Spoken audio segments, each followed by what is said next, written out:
Okay, shoutout sa mga gustong gumamit ng gustong magluto sa pressure cooker na baguhan pa lang na kinakabahan o natatakot na gumamit o magluto sa pressure cooker. Ngayon, ito ang gagawin natin guys.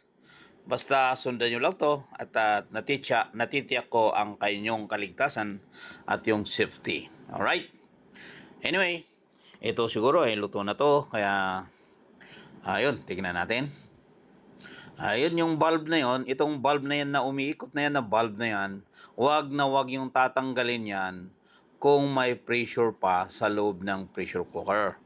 Kung pag ganyan na, lalo pag ganyan na umiikot, ibig sabihin napakalakas ang pressure sa loob. Kaya wag yung tatanggalin yan.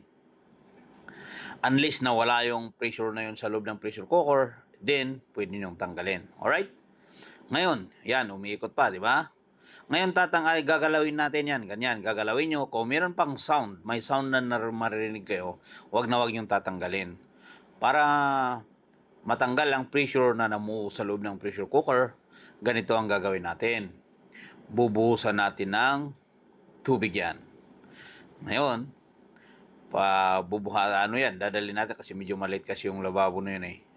Kaya dito tayo sa paliguan. Bubuhusan lang naman natin yan eh. Alright, ganyan. Paliliguan natin ng malamig na tubig. Yan, ganyan. Pero nandyan pa rin yung bulb hindi pa natatanggal yung bulb kasi gaya ng sinasabi ko na wag yung tatanggalin yung bulb na yon na may pressure pa sa loob ng pressure cooker. Ngayon, bubuhusan nyo yan. Ito naman ay gagawin nyo to pag nag-aapura kayo. Pero pag hindi naman, ay pwede nyo hayaan nyo na lang mga 30 minutes o 1 hour para safety nyo. Yan, okay lang. Ngayon, yan, ganyan. Titistingin nyo, gagalawin nyo. Kung wala na yung sound, ibig sabihin, safety na yon natanggalin. Ibig sabihin, wala na yung pressure sa loob. Yan, ganyan.